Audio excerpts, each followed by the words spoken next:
Hi folks, and welcome back to the channel. Welcome back to the plot. I've got a smile on my face already and it's such a pleasure to be up here. Last week's episode was fraught and we were looking at everything that had gone wrong, and this week I've got back on top of things. It's looking a lot better. We can actually see what's in the beds because they're not covered in weeds now. And it's just great. It's so nice to be up here, and I feel so lucky to be able to show you all.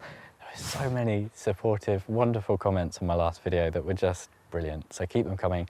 I love hearing what you're up to in your gardens, the good, the bad, and the ugly. But today we've got time for a plot tour.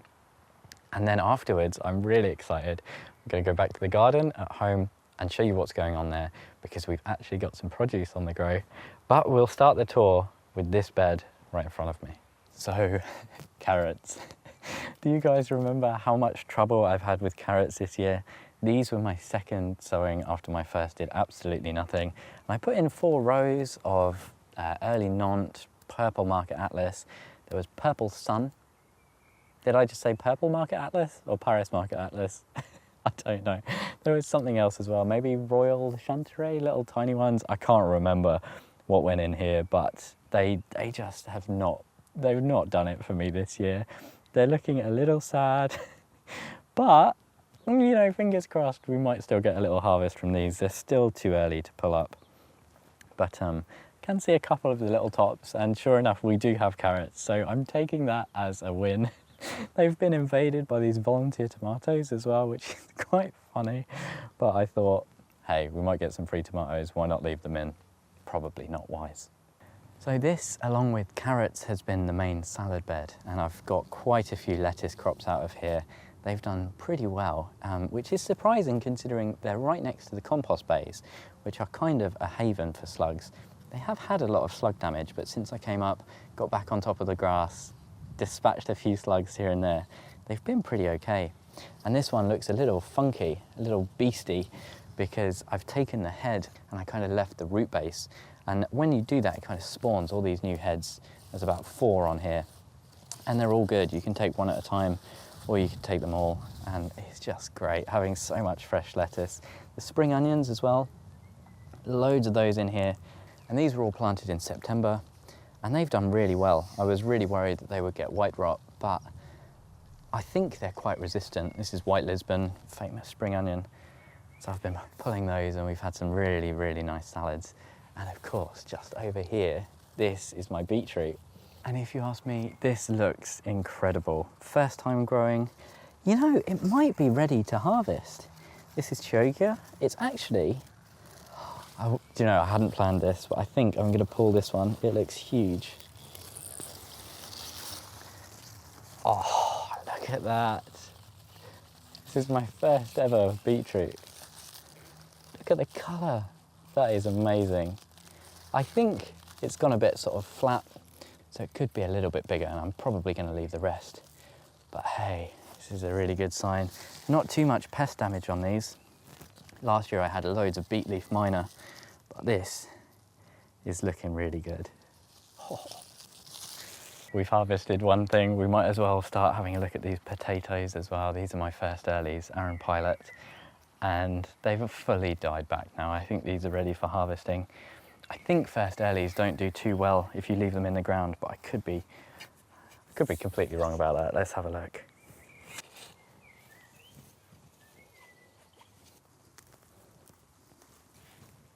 Personally, I do dig. I know some people do no-dig potatoes.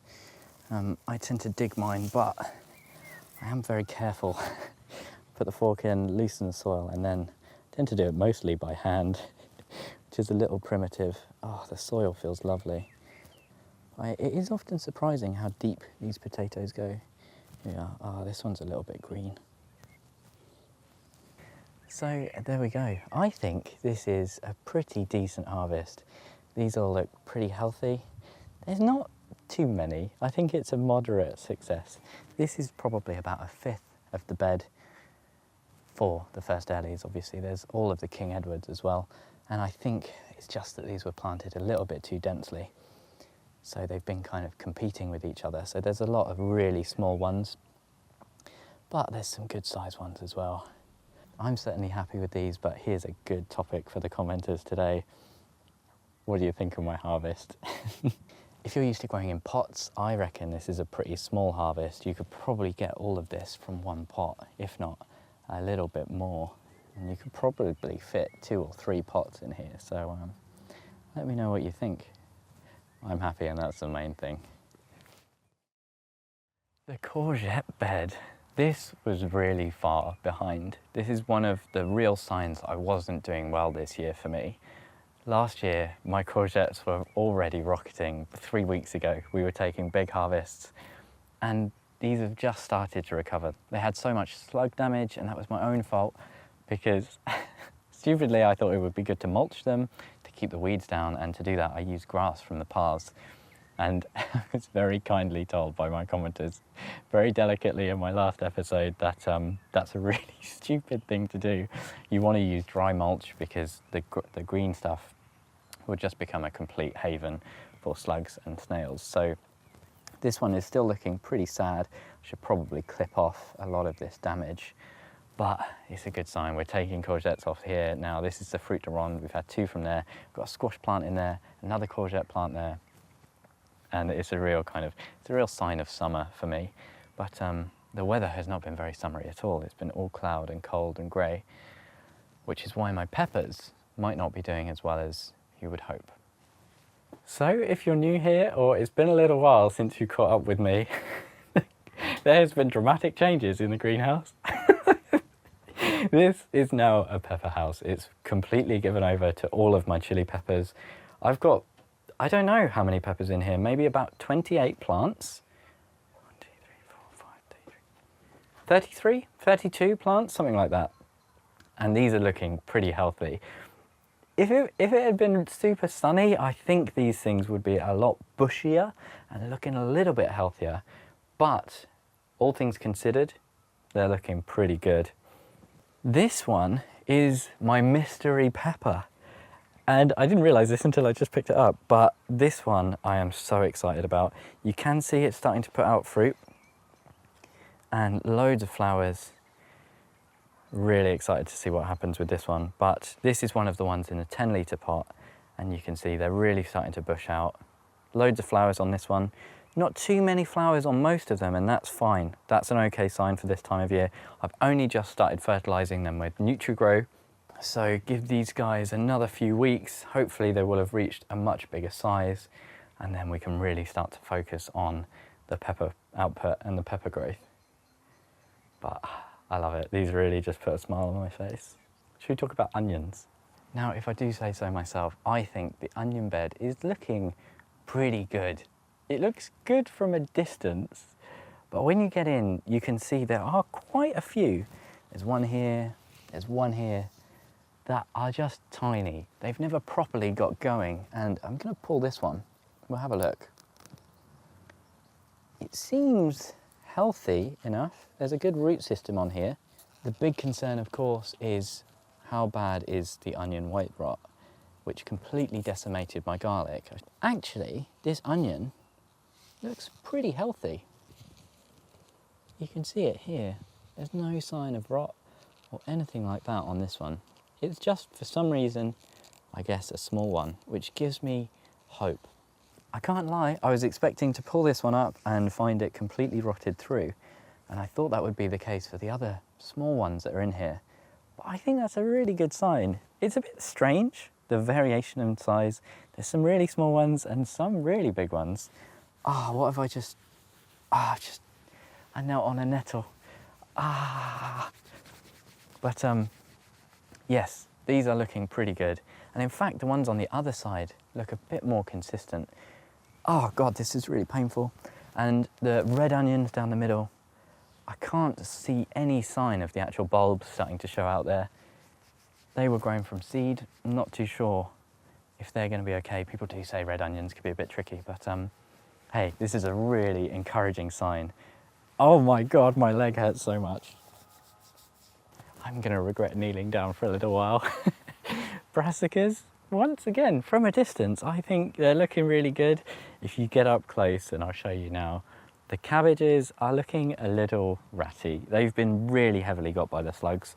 but I've had a properly good weed in here now, and I've come up a few times during the rain to kind of pick all the slugs off, and I had a little look earlier and I couldn't find any, so I think we're kind of on top of the issues here now.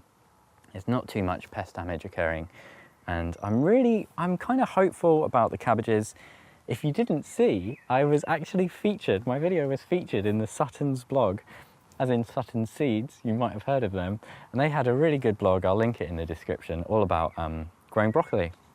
And they really liked my idea of using the triangular kind of planting to maximise the space and make sure you can get really good use of the bed. And the calendulas are looking pretty nice, I think. It's really nice. They're the first thing that I see when I walk in. You get that really bright splash of colour. So it's all smiles at the moment, I think. So last week you saw me take all of my sad, mouldy old garlic out of here, and everyone in the comments gave me some great suggestions for what to start sowing in here. It's a little bit of a tricky time, July, you know, the sowing season is starting to come to an end. There are some things you can do, but the kind of spectrum of what you can sow starts to narrow. And I had a good chat with a friend of the channel, Niall, from Niall Gardens, and he gave me some brilliant suggestions. So in here, just yesterday, I planted this up with loads of stuff. There's beetroot, there's Swiss chard, which I found out I do like, just as long as I get it when the leaves are small. I don't like it when it's gone big. I had so much growing last year and I didn't even want it. So we've got Swiss chard, beetroot. I've tried my luck at some more carrots. We'll see how they go in this bed. Maybe I'll have a bit more luck than in the others. And there's something else in here as well, spinach. Spinach is the other one. So we'll see how it goes, if they get completely eaten by slugs or if they bolt. That's the real danger at this time of year. We'll get a nice flush of hot weather. Spinach especially, I have a lot of trouble with bolting. It's nice to be sowing something and a bit of a fresh start after not having such a great time with my garlic. And back here we've got the fruit. The apple trees are looking pretty good. I gave them quite a big prune this year for the first time. I kind of plucked up the courage and in winter gave them a good prune. Loads of apples on this one. They have got a decent population of aphids on here, and I've noticed that they are being farmed by ants. If you look at the tree stem of the apple, it's just a line of ants going up, which is not ideal. I might need to look into something to prevent those. And I can't see any now, but I've seen something making a kind of web in here, some kind of mite or something like that, and they damage the leaves, and I'm not too sure what they are. I need to do a bit of research on those actually. If you've got any ideas, let me know.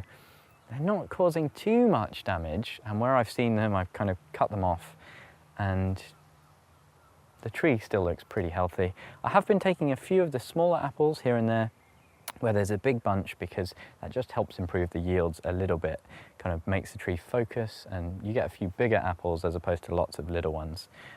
There's a load of bindweed I've just seen in here, look at this. This stuff is just growing like mad at this time of year. Well, would you look down here at these beauties? I'm really, really happy to see this. I tried propagating a few blackberries earlier in the year, the wrong time of year, and they've come up pretty well considering. This one was digging up a sucker and replanting it, and this one I just took a cutting and buried it in the ground. It's called tip layering, and it's come up here, but in fact it's even fruited, which is very strange. But this one has come up as well, and I can't tell if this second one is a sucker that's just so happened to set out next to it, or if this one has kind of set root and it's part of the same plant now. I'm not sure, but I'm really happy because this blackberry cultivar is gorgeous, it's delicious. And the growth up here of the main plant is looking pretty good as well. So last but not least, I did just have another, I guess it's a failure to talk about. And that was this, the mini bed, which was intended to be a bit of a wildflower patch. I wanted this to be like a really nice little area where I could sit and enjoy the flowers, and it pretty much went to weeds. I sowed quite an interesting mix. There's something here that's come up, which is quite nice, which I'll show you now. I'm not sure what it is at the moment. I need to study that one. But we've got loads of nice calendula over here, which do offer a bit of colour. We've got this borage plant, which has flopped down on the floor and given up, as they often do. Earlier in the year, there was a gigantic mustard plant here. It was literally like this tall. It was absolutely huge. Like a traditional Brassica oleracea, the origin plant, if you like, of all brassicas, it was quite cool to see. And down here, I've got some Viper's bugloss that has come up, which is quite nice. So there's one or two of the flowers have come up. There might still be some things trying, so we'll see. But it's been quite interesting to watch this develop at least, and it's a nice small area, so it's not too bad. Got here as well, I forgot about these. I literally forgot about this. This is my pot of leeks, and it was hidden down here on this sleeper for the greenhouse for ages, like maybe a month, as all of this vegetation just grew up around it. And I was literally laying in bed one night and it just came to me, and I was like, my leeks. Oh my God, I forgot about my leeks. So I came down the next day, and fortunately they've all survived and they're looking okay. They've been nibbled by slugs, as has everything else on the plot really. And this is what I did last year with the leeks. I just put most of them in a pot after they came out of their modules. And I've actually sowed some new seed in here because they were looking a little sparse. It looked like I wouldn't have that many leek plants. So these are looking pretty healthy. I think that's pretty much it for the allotment. Let's go home and have a look at what's growing there. Hi folks, we're back at home in the garden, and it's just starting to get dark, so I've got to be kind of quick. I haven't got long to film, but I just had to show off the raised bed that hopefully you can see just behind me here. Did a whole episode on making that all for free out of pallet wood. You know what? That's not half bad. I was expecting much worse. And we're really happy with it. I had to shift a lot of compost, but I think it's looking really nice now. So let's have a look. Now, if you've been watching a little while, you maybe have noticed that there's not many flowers up at my allotment, and I'm not very good at growing flowers. I don't really know anything about growing them. So with that in mind, I'm really pleased with how this raised bed is looking. I think it's a really nice mixture of kind of bedding plants as well as a bit of produce. Mainly I just want to talk through the produce quickly. In here we've got some really nice Swiss chard, and this is about as big as I want it to get really. And this is a rainbow mix, so when it gets a little bit bigger you'll start to see a bit more yellow and red, but this is where I really like to take it. It goes really well in salads and sandwiches. It's just gorgeous, but it has got a little bit of damage on here. And that's from the beet leaf miner, which is quite prolific on beetroot and plants in that family. And I was a bit confused about why we were getting that in an urban garden, but then I remembered we've got some allotments, not my allotments unfortunately, but we've got some allotments about 100 meters away, so we will probably get all of the allotment pests as I grow. But in here you can see the beetroot.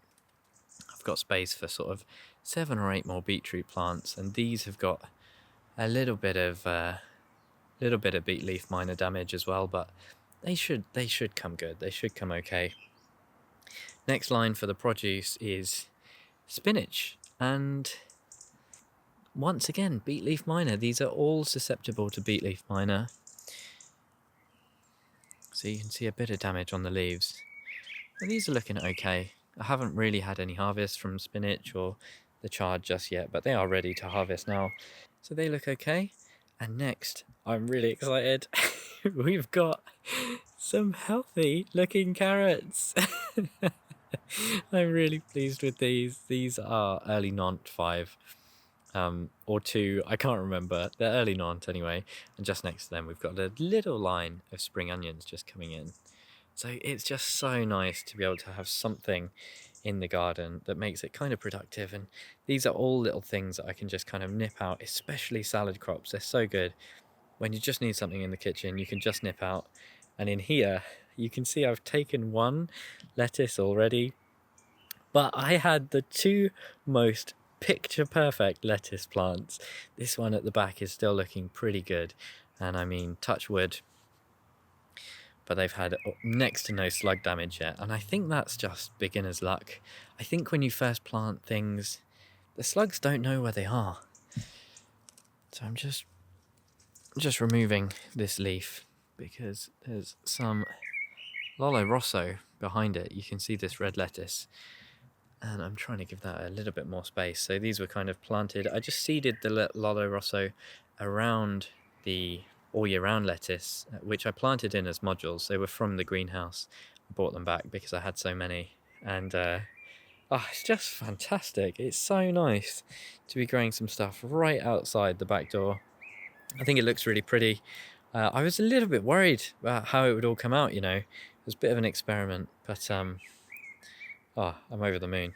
So that's the raised bed. I think everything's growing pretty well. The spinach is looking a little bit ropey, maybe threatening to bolt. And I was a little bit worried about the soil. We got a mixture of kind of topsoil and compost. I wasn't sure whether or not it was going to go great, but everything is growing pretty well. I think that's all I've got time to show you today. And to be honest with you, I probably don't want to show you the rest of the garden because it has looked tidier in the past. There are still some nice bits. Oh, and down here, I am growing some tomatoes this year. I've got a Roma tomato. Ignore the pallets behind it. That should become a log store at some point. But we're still smiling. It's all pretty good at the moment. I hope you're having a great growing season.